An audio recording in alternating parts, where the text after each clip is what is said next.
Oke, jadi mungkin lebih kayak ke pasar nego di saham ya kalau corporate Iya, bond itu ya. betul, Kita betul, harus cari buyer atau sellernya dulu yang sesuai, betul. yang cocok gitu ya. Ya, Oke, nah satu lagi, ini kan corporate bond. Satu lagi kemarin saya sempat ditawarin namanya reksadana terproteksi. Itu bedanya apa sama reksadana pendapatan tetap benar. atau reksadana obligasi ini? Karena isinya kan sama-sama obligasi setahu Sama-sama. saya.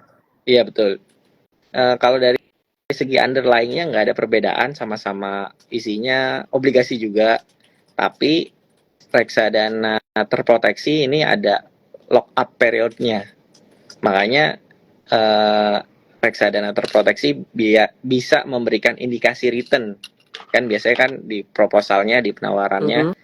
ada tuh underlying-nya apa, indikasi return-nya berapa persen setahun. Nah itu karena di lock. Jadi selama beberapa tahun kita nggak boleh melakukan redemption sampai jatuh tempo, sampai masuk periode exit. Jadi kalau di reksadana terproteksi ada namanya early exit period. Mhm. Jadi baru boleh jual selama misalnya beberapa tahun, 1 tahun atau 2 tahun, atau mau nunggu sampai jatuh tempo. Kalau misalnya reksadana terproteksinya tenor 5 tahun, ya tunggu sampai 5 tahun. Hmm. Oh. Keunggulannya ya eh, low volatilitas ya, selama underlying-nya mampu membayar, nggak ada default risk, selama underlying-nya benar, bayar kupon sama pokok, return-nya kemungkinan ya kurang lebih nggak akan jauh dari indikasi return-nya, indikasi imbal hasil. Jadi nggak Mhm. ada volatilitas di situ. Oke, tapi isinya sama-sama obligasi ya? Intinya sama. Oh. Oke, diversifikasinya gimana? Apa sama terproteksi sama apa namanya yang reksadana obligasi? Isinya. Diversifikasinya kalau reksadana terproteksi lebih fleksibel ya. Kalau reksadana pendapatan tetap itu ada ketentuan satu efek tidak boleh lebih dari 10%. Jadi Oh, di dalam reksadana pendapatan tetap paling tidak ada 10 obligasi oke. dari emiten yang berbeda. Tapi kalau reksadana terproteksi, nah itu nggak diatur, lebih fleksibel. Jadi satu terproteksi, satu RD terproteksi boleh satu efek.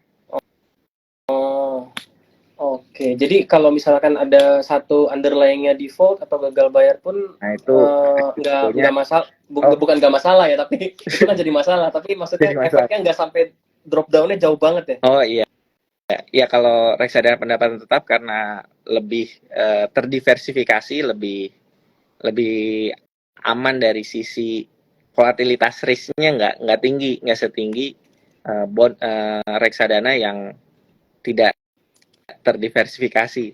Oh, oke. Oke, oke, oke, oke, oke. Oke, paham sih. Oke, berarti untuk reksadana obligasi sendiri resikonya adalah Kalau underlying-nya default yang pertama, mhm, yang kedua market risk. Kalau suku bunga naik, harga obligasi bakal mengalami penurunan. oke. Kayak kemarin kan ada satu bahasan di mana satu reksadana pendapatan tetap kan dia turun terus ya. Nilainya karena banyak yang redemption. Emang bener ya kalau banyak yang redemption bisa buat si harga unitnya turun? Uh, ada kemungkinan seperti itu, ada Oh, bisa karena oh, ketika ya tadi karena obligasi korporasi marketnya nggak seliquid saham, aha, jadi kalau ada redemption gede ya berarti kan harus dijual kan aha. underlying-nya. Nah begitu jual karena posisinya butuh, mungkin jualnya di harga yang rendah, jadi NAV-nya turun. Oh, oke. Oke, oke, mantap. Reksadana obligasi jadi salah satu opsi buat teman-teman yang tahun depan mau nikah, jangan beli Iya saham, betul. jangan beli saham saham lapis tiga lebih yang bisa Bahaya soalnya. dibacak. Iya, Mas, balik lagi ke topik atur porto ala apa Investor investor institusi. institusi. Ya Nah, tadi time horizon ya. ya tadi baru time horizon. Ya, yang kedua risk profile. risk profile ini jadi salah satu faktor investor institusi dalam menentukan asset allocation ya.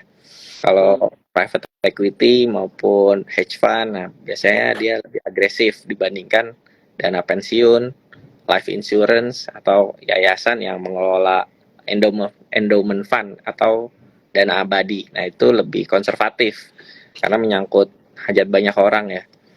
Nah, bisa kita lihat juga di statistik OJK bahwa dana pensiun itu porsi sahamnya di dana pensiun secara industri ya, porsi sahamnya sekitar 15% terakhir saya lihat. Jadi konservatif lah bisa dibilang. Dibandingkan dengan private equity ya mungkin bisa 100% di equity. Jadi lebih agresif. Nah, ini bisa diterapkan oleh individual investor. Ya kalau kita punya risk profile yang agresif ya mungkin porsi equity bisa diperbanyak. Tapi kalau kita risk profile-nya konservatif ya mungkin porsi equity-nya lebih sedikit atau kita mungkin bisa lebih banyak di money market atau fixed income fund. Oke.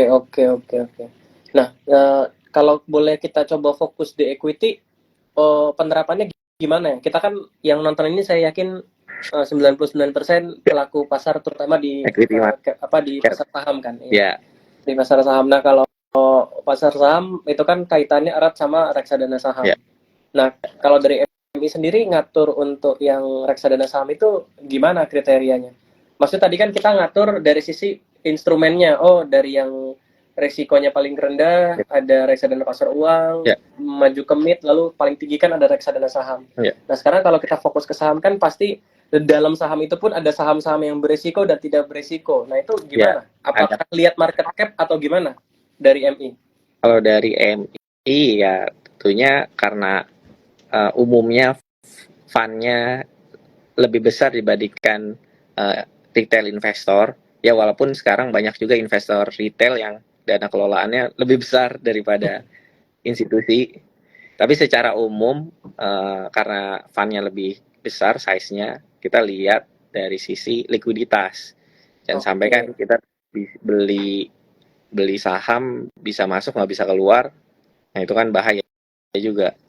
Jadi pertama likuiditas, terus juga market cap juga jadi pertimbangkan. Terus yang tidak kalah penting adalah tata kelola perusahaan. Corporate governance. Jadi ya karena kan bahaya ya kalau perusahaan tata kelolanya buruk karena banyak cara pemilik perusahaan itu ngambil uang perusahaan tanpa melalui dividen. Jadi jadi banyak sih cara. Makanya kita perlu waspada dengan perusahaan-perusahaan yang tata kelolanya nggak bagus. Terus mungkin kita juga bisa beli company yang valuasinya atraktif. Ya. Mas bicara soal tata kelola. Ya. Konkretnya apa yang kita lihat? Maksudnya kita sebagai retail ya, yang minim informasi. Ya. Maksudnya apa yang kita bisa lihat? Kita nggak perlu sebut emiten atau apa, tapi kita sebut ininya aja. Apa yang kita lihat gitu? Ya. Indikatornya apa? Parameternya apa? Mungkin yang gampang dilihat di laporan keuangan ya loyalitas dalam memberikan dividen itu salah satu indikator tata kelola. Tapi banyak sih indikator tata kelola, tapi yang paling gampang sih dividen. Jadi kalau company profit terus tapi dia pelit bagi dividen, sementara kebutuhan capex-nya juga nggak terlalu banyak, nah itu perlu diwaspadai tuh company-company kayak gitu.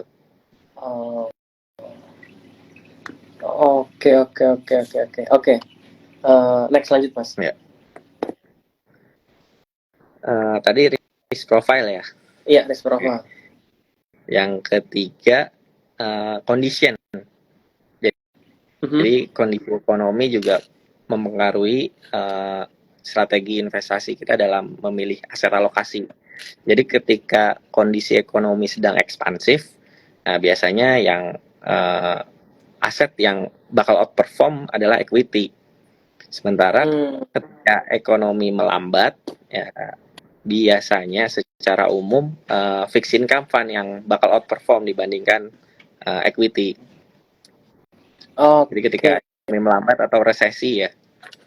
Ah. Terus yang ketiga, ketika kondisi ekonomi sedang krisis, ya kedua aset fixed income atau equity sama-sama minus. Nah, biasanya money market yang paling diuntungkan, money market atau cash.